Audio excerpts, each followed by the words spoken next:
কারা শপথ নেবেন নেবেন এটা তাদের ব্যক্তিগত ব্যাপার। যে ফর্মটা আছে এটা সংবিধান সংস্কার পরিষদ সদস্যদের শপথ ফর্ম। আমরা কেউ সংবিধান সংস্কার পরিষদের সদস্য হিসেবে নির্বাচিত হইনি। আমরা আজকে শুনতে পেরেছি যে সংস্কার পরিষদের শপথ বিএনপি গ্রহণ করেনি। গণভোটে হ্যাঁ ভোট মানে সরকার ইচ্ছে মতো সংবিধান পরিবর্তন করতে পারবে না। আমরা সবাই অবহিত, জুলাই গণ অভ্যুত্থানের প্রেক্ষাপটে ধারাবাহিক প্রক্রিয়ার মধ্য দিয়ে এ মাসের 12 তারিখ যে নির্বাচন অনুষ্ঠিত হয়েছে, একই সাথে জাতীয় সংসদের নির্বাচন এবং গণভোট অনুষ্ঠিত হয়েছে। এই নির্বাচনে জাতি আশা করেছিল দেশের মানুষ নিঃসংকোচে স্বাচ্ছন্দ্যে উৎসবমুখর পরিবেশে তাদের ভোটের আমানতটাকে তারা প্রয়োগ করবে। দুঃখের বিষয় যে এটা পুরোপুরি প্রত্যাশা পূরণ হয়নি। বেশ কিছু জায়গায় অনেক সমস্যা হয়েছে, আপনারা জানেন, ওইদিকে আজকে আমরা যাচ্ছি না। আজকে ছিল নির্বাচিত জনপ্রতিনিধিদের শপথের দিন। আমাদেরকে চিঠি দেওয়া হয়েছিল গতকাল গভীর রাতে, যেটা আমাদের জন্য কিছুটা অস্বস্তিদায়ক ছিল। তারপরে আমাদের নাগরিক দায়িত্ব হিসাবে দেশবাসীর প্রতি সম্মান রেখে আমরা এসেছিলাম শপথ নিতে। ইতিপূর্বে বেশিরভাগ ক্ষেত্রেই আমরা লক্ষ্য করেছি একই দিনে একই সময়ে শপথ অনুষ্ঠান অনুষ্ঠিত হতো। এবারে বোধহয় আপনারা তার ব্যতিক্রম লক্ষ্য করেছেন। সরকারি দল আমাদের আগে তারা শপথ নিয়েছেন। আমাদেরকে সংসদ সচিবালয় থেকে যে পত্র বা চিঠি দাওয়াতনামা দেওয়া হয়েছিল, সেখানে 2টি শপথের কথা উল্লেখ ছিল। বলা হয়েছিল সংসদ সদস্য হিসেবে আমরা প্রথমে শপথ নিব, একটা সাদা ফর্ম আমাদেরকে বিলি করা হবে, প্রয়োজনীয় লেখাজোখা শেষ করে আমরা সেটা জমা দেব। আরেকটা শপথ হবে জুলাই চার্টার এবং গণভোটের যে প্রজ্ঞাপন হয়েছিল তার ভিত্তিতে সেই শপথটা গণভোটের শপথ, সংস্কারের শপথ। এইখানে সংস্কার পরিষদ সদস্য হিসেবে আমরা আরেকটা শপথ নেব।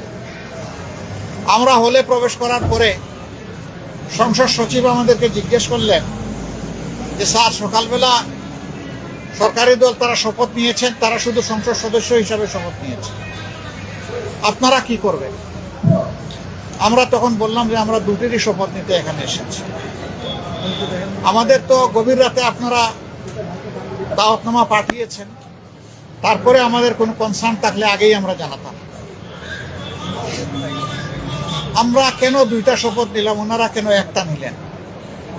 ওনারা কেন নিলেন তার ব্যাখ্যা ওনারা দিয়েছেন।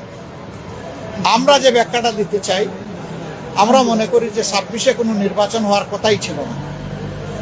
এই 26 সালের নির্বাচনটা হয়েছে 24-এর গণ অভ্যুত্থানের কারণে। আমরা গভীর শ্রদ্ধার সাথে যাদের কারণে আজকের এই নির্বাচন, আজকের এই সংসদ, আমি তাদেরকে স্মরণ করছি, যারা জীবন দিয়ে দুনিয়া থেকে বিদায় নিয়েছেন। আল্লাহ তাদেরকে শহীদ হিসাবে কবুল করুন। যারা লড়াই করে আহত হয়েছেন, পঙ্গু হয়েছেন, তাদের প্রতি আমাদের গভীর সমবেদনা। আল্লাহ তাআলা তাদেরকে সুস্থতার নিয়ামত দান করুন। আর নির্বিশেষে গোটা দেশবাসী ফ্যাসিবাদের বিরুদ্ধে সেদিন লড়াই করেছিল, আমরা তাদের প্রতি গভীর কৃতজ্ঞতা প্রকাশ করছি। সম্মানিত সাংবাদিক বন্ধুগণ, আমরা আজকে হয়তো শপথ নিতে ভিন্ন চিন্তা করতে পারতাম, কারণ জুলাইয়ের আকাঙ্ক্ষা এবং গণভোটের রায়, এই 2টার প্রতি সম্মান দেখানো রাজনৈতিক দল হিসাবে আমাদের পবিত্র দায়িত্ব আমরা গণ্য করেছি। আমরা গণভোটের রায়কে সম্মান করেছি, জুলাইয়ের আকাঙ্ক্ষাকে সম্মান করেছি, যারা আমাদেরকে ভোট দিয়েছেন তাদেরকে সম্মান করেছি, এবং আমরা একমত হয়েছি যে এই শপথ নেওয়া আমাদের কর্তব্য। তবে আমরা মনে করি সরকারি দল শপথ না নিয়ে তারা জুলাইকে উপেক্ষা এবং অবজ্ঞা করেছেন। এতে জন আকাঙ্ক্ষার বিপরীতে তাদের অবস্থান বলে আমরা মনে করি। সংস্কারের বিপরীতে তাদের এই অবস্থান স্পষ্ট। যদিও তারা ব্যাখ্যায় বলেছেন যে সংসদ বসে তারপরে প্রভিশন ক্রিয়েট করে এটা তারা দেখবেন, আমরা এটা দ্রুত দেখতে চাই।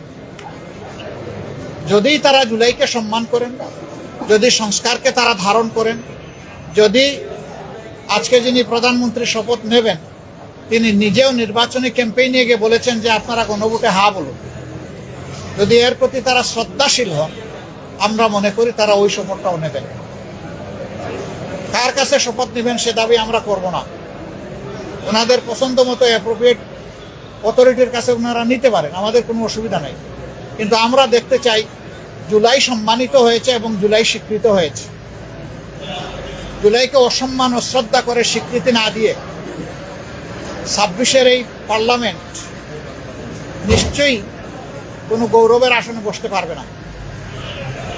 আমরা আশা করেছিলাম তারাও শপথ নেবেন দুইটা, আমরাও নিব দুইটা সকালবেলা। তারপরে তারা আমাদেরকে অথরিটির পক্ষ থেকে দাওয়াত করেছিলেন বিকালের অধিবেশনে, যেখানে মন্ত্রী পরিষদের শপথ হবে, সেখানে অংশগ্রহণ করার জন্য। আমরা প্রত্যেকে 3টা করে কার্ডও পেয়েছিলাম, মানসিক প্রস্তুতি আমাদের ছিল, কিন্তু আমরা এসে ধাক্কা খেয়েছি। আমরা আমাদের জুলাই শহীদদেরকে অশ্রদ্ধা করতে পারি না, জুলাই যোদ্ধাদেরকেও আমরা অশ্রদ্ধা করতে পারি না।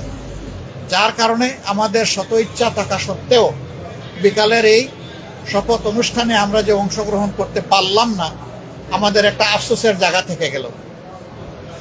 আমরা স্বাচ্ছন্দ্যে যেতে পারতাম যদি আমাদের মতো তারাও 2টা শপথ নিতেন, তাহলে আমাদের কোনো ধরনের কোনো আপত্তির জায়গা থাকতো না। আজকে আমরা যারা শপথ নিয়েছি, আমরা নির্বাচনী প্রক্রিয়ার সময় জামাতে ইসলামীর পক্ষ থেকে বলেছিলাম যে আমাদের কেউ যদি সংসদ সদস্য নির্বাচিত হন অথবা আমরা যদি সরকার গঠন করি কেউ মন্ত্রী হন, তাহলে আমরা সরকারি প্লটের সুবিধা নেব না এবং ট্যাক্সবিহীন গাড়িতে আমরা চড়ব না। আমরা আজকে আবার পুনর্ব্যক্ত করছি, আমাদের এই সিদ্ধান্তে আমরা অবিচল এবং অটল। আমরা এটা নিব না এই সুবিধা। এছাড়া বাকি কতটুকু না নিয়ে পারা যায় সেটাও আমরা দেখব। আমরা সরকারি দল হতে পারি না, এই নিয়ে আমাদের কোনো আফসোস নাই। আমাদের আফসোসের জায়গা পরপর 3টা নির্বাচন ধ্বংস হয়ে যাওয়ার পরে জাতি বড় আশা করেছিল, যেভাবে উৎসব মুখর পরিবেশে তারা অনেকে ভোট দিয়েছেন, ঠিক তাদের ভোটের প্রতিফলনটা হবে যখন ফলাফল প্রকাশ হবে। কিন্তু সেখানে অনেক কিছু ঘটেছে, সেটা অন্য এক সময় আমরা বলবো। যার কারণে জাতির এই উৎসব ফল প্রকাশের সাথে সাথে মিলিয়ে গেছে। তারপরে আমাদের পক্ষ থেকে আমরা বলতে চাই, আমরা দেশকে ভালোবাসি। দেশ এবং জনগণের ভালোর জন্য সরকারও যদি কোনো উদ্যোগ নেয়, আমাদের সমর্থন তারা পাবে না। কিন্তু যদি আমরা দেশ এবং জনগণের স্বার্থের বিপক্ষে কিছু দেখি, তাহলে আমরা জনগণের হয়ে এই জনস্বার্থ বিরোধী কাজের বিরুদ্ধে আমরা লড়াই করব, আমরা প্রতিরোধ গড়ে তুলব ইনশাআল্লাহ। এবং সেটা জনগণের জন্য, জনগণকে সাথে নিয়ে। আমাদের এই ক্ষেত্রে নীতিমালা একেবারেই স্পষ্ট, তাওয়ানু আলাল বিররি ওয়াত তাকওয়া ওয়ালা তাওয়ানু আলাল ইসমি ওয়াল উদওয়ান। আমরা ভালো কাজের সবগুলাতে সমর্থন করব, কিন্তু যদি জনস্বার্থ বিঘ্নকারী কিছু হয়, আমরাই সবার আগে প্রতিবাদ এবং ক্ষেত্র বিশেষে প্রতিরোধ গড়ে তুলব ইনশাআল্লাহ। আমরা দেশকে ভালোবাসি, এদেশের মানুষকে ভালোবাসি। আমরা এই শপথ না নিলেও পারতাম, অনেক কিছু হয়েছে আমাদের সাথে। কিন্তু আমরা চাই ক্রমান্বয়ে গণতন্ত্র তার প্রাতিষ্ঠানিক রূপ পাক, এই রূপে ফিরে আসতেই হবে, এর কোনো বিকল্প নেই। এই জন্য আমরা শত কষ্ট থাকা সত্ত্বেও আমরা সংসদে অংশগ্রহণ করছি এবং ইনশাল্লাহ আপনারা দোয়া করবেন আমরা যেন দেশ জাতির পক্ষে ভূমিকা রাখতে পারি। আমাদের নীতিমালার মাঝে দেশের ভিতরে আমরা চাই প্রত্যেকটি নাগরিক যেন তার নিরাপত্তা নিশ্চিত পায়, দেখতে পায়। মানুষের অর্থনৈতিক মুক্তি যেন আসে, যুবকদের বেকারত্ব যেন দূর হয়, কর্মসংস্থান যেন তৈরি হয় এবং মর্যাদাশীল একটি দেশ হিসাবে পররাষ্ট্র নীতি যেন আমরা নিজেরটা নিজেই আমরা গড়ে তুলতে পারি। বিদেশের সকল সভ্য দেশের সাথে আমাদের আন্তরিক এবং বন্ধুত্বপূর্ণ সম্পর্ক থাকবে, পারস্পরিক শ্রদ্ধা এবং সমতার ভিত্তিতে ইনশাআল্লাহ।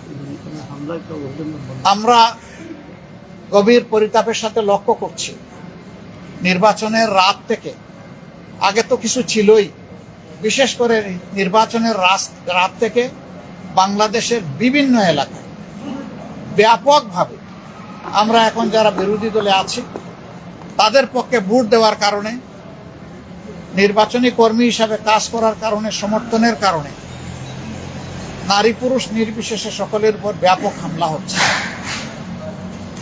আমার জানা মতো সবচেয়ে বেশি হয়েছে হাতিয়ায়, কিন্তু কোনো জায়গায় এটা থেকে বাদ পড়েনি। আমরা সরকারি দলের কাছে দায়িত্বশীল আচরণ আশা করি। আমরা আহ্বান জানাবো এখনই সেটা বন্ধ হওয়া উচিত। সরকারের জন্য নয়, দলের জন্য নয়, সরকার জনগণের জন্য। এবং আমরা দেখতে চাই যে এই ব্যাপারে দৃশ্যমান পদক্ষেপ তারা নিয়েছেন, এই অবনতিশীল পরিস্থিতির উন্নতি হয়েছে। তারা যদি কোনো ইতিবাচক উদ্যোগ নেন আমাদের অকুণ্ঠ সমর্থন এবং সহযোগিতা পাবেন। কিন্তু আমরা বলবো যে যদি এই ধরনের কাজ অব্যাহত থাকে আমরা জনগণের পাশে দাঁড়াবো, একেবারে ফার্ম হয়ে দাঁড়াবো। এখানে আমরা কোনো কম্প্রোমাইজ করব না, কারণ আমরা দীর্ঘ রাস্তা স্বৈরাচারের বিরুদ্ধে লড়াই করে এই জায়গায় এসেছি। বিশেষ করে আমাদের যুব সমাজ, তারা যে ঐতিহাসিক ভূমিকা পালন করেছে, সেই যুব সমাজ এখনো বাংলাদেশে আছে। আমরা সেই যুব সমাজের প্রত্যাশা পূরণে অঙ্গীকারবদ্ধ। তারা যে সমতা এবং বৈষম্যহীন ন্যায় বিচার ভিত্তিক সমাজ চেয়েছিল, সেই সমাজ গঠনে আমরা কারো সাথে কোনোভাবেই আপোষ করব না। এ সমাজ গঠন করতেই হবে। যতক্ষণ পর্যন্ত এই লক্ষ্য অর্জিত না হবে আমাদের লড়াই ততক্ষণ পর্যন্ত চলবে সংসদে, চলবে রাজপথে এবং চলবে প্রয়োজনে আইনি ময়দানে। সব জায়গায় আমরা লড়াই অব্যাহত রাখবো ইনশাআল্লাহ। আপনারা দোয়া করবেন, পাশে থাকবেন। আমরা সবাই মিলে দেশবাসীর বুকে ধারণ করে সামনে এগিয়ে যাব। আমাদের কাছে দল বড় নয়, ব্যক্তিও বড় নয়। আমরা আমাদের বিদেশি বন্ধুদেরকে অনুরোধ করব আমাদের দেশের সাথে, দেশের মানুষের সাথে আপনারা সম্পর্ক বৃদ্ধি করবেন। এখানে আপনারা যদি বিনিয়োগ করেন আমাদের যুবকরা কর্মসংস্থানের সুযোগ পেয়ে যাবে। আমরা এটাকে ওয়েলকাম করব বিরোধী দল হিসেবে। আমরা চাই আমাদের দেশ এগিয়ে যাক। আমরা চাই না দেশ কোনো আর অন্ধকার করতে, চূড়াবালিতে আমাগুড়ি খাক, এটা আমরা চাই না। আপনাদের সবাইকে ধন্যবাদ। কেন এই প্রশ্ন করছেন কেন? এটা আমি ক্লিয়ার করেছি। দ্বিতীয় প্রশ্ন হলো যে অন্তর্বর্তী সরকারের যে উপদেষ্টা খলিলুর রহমান বর্তমান সরকারের নেতা হিসেবে যাচ্ছেন, এই বিষয়ে আপনাদের কোনো মন্তব্য আছে? দেখেন, এটা তো সরকারি দল তাদের চয়েসের মানুষ নিয়েছে, তবে আমরা এটাকে ফেয়ার মনে করি না। যারা ইন্টারিম গভর্নমেন্টের পার্ট ছিলেন তারা আবার একটা রাজনৈতিক গভর্নমেন্টের অংশ হবেন, তাহলে তারা কতটা নিরপেক্ষ ছিলেন না সেই জায়গায় প্রশ্ন উঠতেই পারে। আমরা এটাকে খুব বেশি আমরা ফেয়ার মনে করি না। জনাব নাহিদ ইসলাম, আপনি যদি একটু বলেন যে এই সরকারি দলের সংবিধান সংস্কার পরিষদের শপথ না নেওয়া, এটা কিভাবে আপনি দেখছেন? আসসালামু আলাইকুম। আমরা মনে করি যে আজকে সরকারি দল হিসেবে তারা যে সংবিধান সংস্কার পরিষদের শপথ নিল না, এটা গণভোটের যে গণরায় এসেছে হ্যাঁ পক্ষে, সংস্কারের পক্ষে, সেই রায়কে বৃদ্ধাঙ্গুলি দেখানো হয়েছে এবং প্রতিশ্রুতি ভঙ্গ করা হয়েছে। সরকার গঠনের প্রথম দিনই যারা প্রতিশ্রুতি ভঙ্গ করলো তাদের কাছ থেকে এই দেশ জাতি বা আমরা কি আশা করব সেটা সবার মনেই প্রশ্ন তৈরি হয়েছে।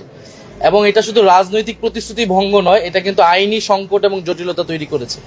কারণ গণভোট যেই আদেশের ভিত্তিতে হয়েছে, যে জুলাই জাতীয় সনদ ব্র্যাকেটে সংবিধান সংস্কার বাস্তবায়ন যে আদেশ, সেই আদেশে সুস্পষ্টভাবে লেখা আছে যে জনগণের যে সার্বভৌম অভিপ্রায় জুলাই গণঅভ্যুত্থানে হয়েছিল, যার ভিত্তিতে সংস্কারের আকাঙ্ক্ষা, সে অনুযায়ী গণভোট হচ্ছে এবং গণভোটের যদি হ্যাঁর পক্ষে রায় আসে তাহলে শপথ হবে একই অনুষ্ঠানে। সুস্পষ্টভাবে আদেশে লেখা আছে একই অনুষ্ঠানে নির্বাচিত যারা সংসদ সদস্য হবে তারা সংস্কার যে সভা, সংস্কার পরিষদের সদস্য হিসেবে শপথ নেবেন এবং একই ব্যক্তির কাছেই তারা শপথ নেবেন এবং পরবর্তীতে কার্যক্রম আগাবে। ফলে আজকে যে তারা শপথ নিল না, এটা কিন্তু হ্যাঁ তারা এটাতে সাইনও করেছে জুলাই সনদ, যার ভিত্তিতে হচ্ছে পরবর্তীতে আদেশ হয়েছে এবং এই আদেশটাকে কিন্তু তারা মেনে নিয়েছে, গণভোটকে তারা মেনে নিয়েছে, গণভোটে তারা অংশীদার ছিল।